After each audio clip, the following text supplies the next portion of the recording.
Hello everyone, Radhe Radhe, जय माता दी। कैसे हैं आप सब? आशा करती हूँ आप सब खुश होंगे, मस्त होंगे, अपनी लाइफ में यूं ही आगे बढ़ते होंगे। और मैं भी यहाँ पर ठीक हूँ। और कल से शुरू हो रहे हैं नवरात्र। तो पहले तो आप सबको नवरात्र की शुभकामनाएं आप सभी के लिए। और यहाँ पर मैं लेकर आई हूँ नवरात्र स्पेशल का ही आज से ब्लॉग मेरा स्टार्ट हो गया है। तो कहते हैं कि कभी कभी तो जो है हस्बैंड को भी थोड़ा तकलीफ़ देनी चाहिए घर के काम में हाथ बटाने के लिए। तो वही चीज़ हुई है यहाँ पर। यहाँ मेरे हस्बैंड ने जो सर्दियों के कपड़े थे वो भी रखवाए थे, और बेड में बाकी सामान भी जो फैला हुआ था ठीक से, जो मैं नहीं रख पाई थी, वो तो उन्होंने मेरे साथ में हेल्प कराई थी। आज मैंने उनको मना लिया था कि थोड़ा काम मेरे साथ करवा दीजिए। वैसे तो वो करवा भी लेते हैं, मैं उनसे कहती हूँ, लेकिन मूड पर डिपेंड करता है। जब उनका मूड होता है तो करवा लेते हैं, हर मूड नहीं होता है तो फिर नहीं करवाते हैं। तो वही चीज़ है यहाँ पर। सारा सामान हम लोग हस्बैंड वाइफ दोनों समेट के रख रहे हैं। काफ़ी फैल चुका था क्योंकि सर्दियों के कपड़े वगैरह बहुत हो जाते हैं, तो वो सारे यहाँ पर हम लोग ठीक से रख रहे थे। और फिर बेड को ये मैं अकेले नहीं कर पाती, जो प्लाई रखनी होती है, तो इसलिए मुझे उनका सहारा लेना बहुत ज़रूरी था। तो और जो साथ उसमें जो प्लाई के नीचे जो डंडे लगे होते हैं वो भी मैं नहीं लगा पाती हूँ क्योंकि टाइट हैं ज़्यादा, तो उन्हीं का सहारा मुझे लेना पड़ता है, वही ठीक से लगा पाते हैं। तो यहाँ देखिए मेरे हस्बैंड ने मेरे साथ मेरी हेल्प की और काम में देखिए स्टार्ट हो गई मेरी सफाई। और बेड की सफाई उन्होंने अच्छे से मेरे करवा दी है। और ये है मॉर्निंग का, देखिए मॉर्निंग में सारा कैसा कुछ फैला हुआ है, क्योंकि ये तब का है जब बेटा मेरा स्कूल जा चुका है और हस्बैंड भी स्कूल जा चुके हैं, उसके बाद का है ये। और यहाँ स्टार्ट हो गई है मेरी मॉर्निंग की शुरुआत। तो देखिए मेरी मॉर्निंग की शुरुआत गर्म पानी से, गुनगुने पानी से ही होती है। यहाँ पर मैं उठी हूँ और गुनगुने पानी से ही अपनी मॉर्निंग की शुरुआत कर रही हूँ। और सभी को पीना चाहिए, सेहत के लिए सही होता है, इससे काफ़ी बीमारियों का निवारण होता है। इसलिए हमें मॉर्निंग में गर्म पानी ज़रूर लेना चाहिए। और फिर लग जाती हूँ अपनी डेली काम में। यहाँ हस्बैंड और बेटा दोनों सोए हुए हैं, तो मैंने सोचा जब तक ये सो के उठें तब तक मेरे को काम निपटाना पड़ता है। तो वहीं पे मैंने झाड़ू वगैरह लगा के पहले मैंने यहाँ पे दूध बॉईल करने रख दिया था, क्योंकि अब गर्मियाँ पड़ने लगी हैं, दूध जल्दी ख़राब हो जाता है। तो 3 से 4 टाइम उबालना पड़ता है। और फ्रिज नहीं है इसलिए ये मुझे थोड़ा टाइम देना पड़ता है, दूध 3 से 4 बार उबालना पड़ता है। तो सबसे पहले मैंने यहाँ पे दूध उबालने रख दिया है, उसके बाद खाने की तैयारी मैं शुरू करूँगी। उधर दूध उबालने रख दिया है, इतनी देर में यहाँ पर झाड़ू वगैरह लगा के तैयार कर लूँ, क्योंकि आज पोछा तो नहीं लगाऊंगी इस टाइम पे। पोछा तभी लगाऊंगी जब मैं सफाई करूँगी। कल से नवरात्र स्टार्ट हो रहे हैं, तो यहाँ पर सफाई करनी है मुझे। तो झाड़ू लगा के पहले मैं बेटे और हस्बैंड के लिए नाश्ता और खाना तैयार कर दूं, क्योंकि खाकर ये लोग स्कूल जाएंगे। तो वही चीज़ यहाँ पर कर रही हूँ। यहाँ झाड़ू मेरी लग चुकी है और तैयारी शुरू हो गई है खाने की। तो पहले मैंने चाय बनाने रख दी है, क्योंकि एक चूल्हा है यहाँ पे, डबल चूल्हे वाला चूल्हा नहीं है ये। जो मेरी गैस है वो एक चूल्हे वाली है, तो इसीलिए एक एक करके करना पड़ता है। तो पहले मैंने चाय बनाने रख दी। चाय बनाने के बाद में आज मैं बनाऊँगी बैंगन का भरता। देखिएगा किस तरह से बनाती हूँ। और यहाँ देखिए चाय मेरी बनके तैयार हो गई है। और जब तक चाय बन रही है तब तक बैंगन के भरते के लिए जो मटेरियल मुझे तैयार करना पड़ता है वो चीज़ें मैं तैयार कर रही हूँ। लहसुन प्याज वगैरह काट के रख रही हूँ। और यहाँ बैंगन कर रहे हैं। बैंगन मैं 2 लेकर बैठी थी, लेकिन 2 बैंगन में मतलब लेके तो और आए थे, लेकिन मैंने सोचा 2 बैंगन का भरता बनाती हूँ, लेकिन एक बैंगन ख़राब निकला। फिर मैंने दूसरा देखा, वो भी ख़राब निकला। फिर ये तीसरा बैंगन है जो कि सही निकला है। और यहाँ पे देखिए बैंगन को मैंने अच्छे से भून लिया है गैस पर ही। अगर आप लोग चूल्हा यूज़ करते हैं तो चूल्हे पे भूनेंगे तो और ज़्यादा स्वादिष्ट बनेगा, लेकिन मैं चूल्हा इस समय यूज़ नहीं कर रही हूँ। तो देखिए बैंगन मेरा गर्म हो चुके हैं। जिसमें ये छोटा वाला बैंगन था ये भी ख़राब निकला था। बड़ा बैंगन को मैंने छील लिया है और देखिए थोड़ा मैश कर लिया है। उसके बाद मैं यहाँ पर भरता बनाना स्टार्ट कर रही हूँ। और आप लोग बताइएगा किस किस को बैंगन का भरता पसंद है, प्लीज़ मुझे कमेंट बॉक्स में ज़रूर बताइएगा। और जैसे मैं बना रही हूँ, क्या आप लोग भी ऐसे ही बनाते हैं या इससे अलग भी बनाते हैं, वो भी मुझे शेयर कीजिएगा।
यहाँ चाय और सब्जी मेरी बनके तैयार हो गई है। अब रोटियां सेक रही हूँ। इतने में हस्बैंड मेरे नहा धो के तैयार हो गए हैं। उनके लिए खाना लगा देती हूँ।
यहाँ खाना देने के बाद में फिर मैं बेटे को तैयारी पे लग जाती हूँ। उसको कहती हूँ जल्दी से पेस्ट करके नहला दूँ, फिर उसको भी नाश्ता करा के मैं स्कूल भेजूँ, क्योंकि इनका है 8 बजे का स्कूल और बेटा जाता है मेरे 8:30 पौने 9 बजे यहाँ से निकलता है, तो फिर इसको भी तैयार करना रहता है। लेकिन ये अभी देखो थोड़ा बहुत आनाकानी कर रहे हैं, थोड़ा इठला रहे हैं कि मैं स्कूल नहीं जाऊँगा, और अभी तो स्कूल जाने से ये मना करता है, लेकिन हम लोग ज़बरदस्ती भेजते हैं कि अभी से आदत डलेगी जब जाएगा तो। और बच्चे तो थोड़े दिन परेशान करते ही हैं, तो वही चीज़ मैं यहाँ पर दिखा रही हूँ कि देखिए उसको मैंने जल्दी से नहला के अभी ऐसे ही कपड़े पहना दिए हैं, क्योंकि अगर सही कपड़े पहना दो तो ख़राब कर लेता है। तो फिर इसको खाना खिलाया है और देखिए तैयार कर लिया है। यहाँ ये रेडी तो हो गए हैं, कपड़े वगैरह पहन के तैयार तो हो गए हैं, लेकिन वही है कि जाने के लिए इठला रहे हैं, जाना नहीं है, और बहुत सारे नखरे दिखा रहे हैं कि मुझे ऐसा नहीं ऐसा, ऐसा नहीं ऐसा।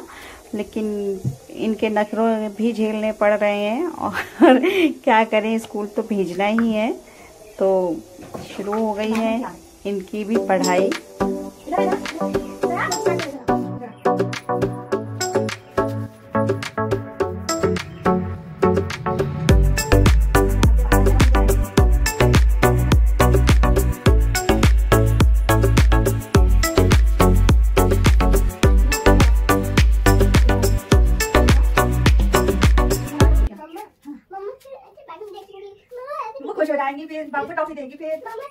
बेटे को अभी स्कूल छोड़कर आई हूँ और सुबह का नाश्ता खाना निपट गया है। दोपहर का लंच दोबारा से बनाऊंगी।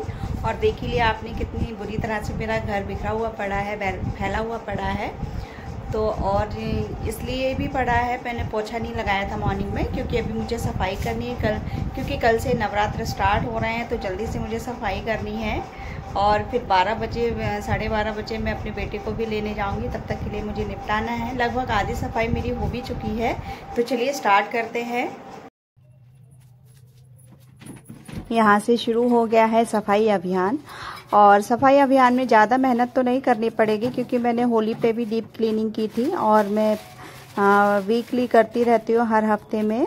साफ़ करती रहती हूँ, तो ज़्यादा मेहनत नहीं करनी पड़ती। तो लेकिन फिर भी अब कल से नवरात्र हैं तो थोड़ा फॉर्मेलिटी के लिए तो साफ़ करना पड़ता, फॉर्मेलिटी नहीं मतलब साफ़ तो करना पड़ेगा, और साफ़ हो जाएगा तो ये अच्छी बात है। और करते रहो तो ये है कि ज़्यादा मेहनत नहीं करनी पड़ती है बहुत ज़्यादा। तो वही चीज़ मैं आपको बता रही हूँ कि बस कल नवरात्र हैं इसलिए और मुझे करनी ही पड़ रही है, वरना मैं संडे टू संडे ही करती हूँ सफाई। तो यहाँ पर मेरी क्लीनिंग शुरू हो गई है, नवरात्रि की तैयारी शुरू हो गई है। और शाम के लिए सफाई करके सारा काम निपटा के शाम को जाऊंगी मार्केट, तो मार्केट से फिर नवरात्र का सामान भी खरीद कर लाऊंगी। तो आप लोग बताइए किस किस के यहाँ पे नवरात्र की तैयारी शुरू हो गई है, मुझे कमेंट करके ज़रूर बताइएगा। और कौन कौन पूरे 9 दिन के व्रत रखेगा वो भी मुझे कमेंट करके बताइए। मैं तो कल से ही डिसाइड करूँगी कि 9 दिन के रखूँगी या पहला आखिरी रखूँगी, क्योंकि ये इसका डिसीज़न तो मेरे हस्बैंड ही लेते हैं, क्योंकि वो मुझे व्रत रखने नहीं देते हैं। वो कहते हैं कि मैं कमज़ोर हूँ, मेरी तबीयत ख़राब हो जाएगी, इसलिए व्रत नहीं रखना है। तो वो अब उनके आगे फिर मुझे झुकना भी पड़ता है, लेकिन देखते हैं कल से क्या होता है। तो यहाँ शुरू हो गई है मेरी सफाई।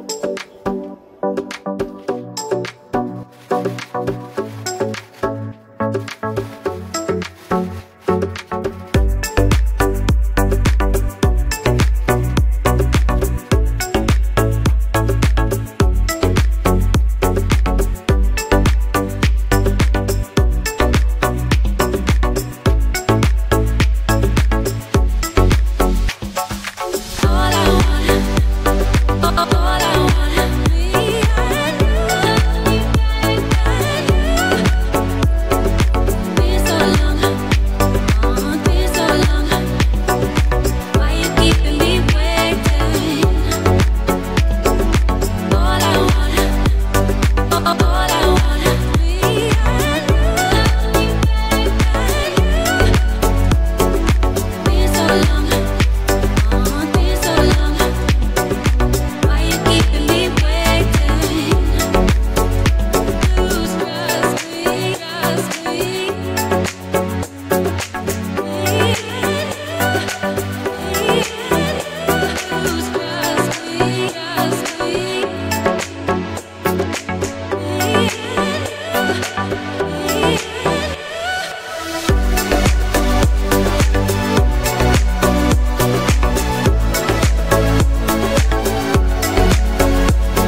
यहाँ रूम मेरा साफ हो चुका है, बस चादर बिछा के फिर झाड़ू लगा के पोछा ही लगाना है। तो देखिए यहाँ सब मेरा साफ हो चुका है। देखिए ज़्यादा टाइम नहीं लगा मुझे, जब तक बेटे को लेने जा रही हूँ तब तक मेरा ये सारा काम निपट गया है। देखिए पूरी सफाई मैंने कर दी है, और ऐसा नहीं कि मैंने कुछ नहीं झाड़ा, सब कुछ झाड़ा है, सब साफ करके तब मैंने किया है। तो देखिएगा कैसा लगा आपको मेरा साफ किया हुआ घर, तरीका कैसा लगा, प्लीज़ मुझे कमेंट बॉक्स में ज़रूर बताइएगा। देखिए टोटल मेरा कमरा साफ हो गया है।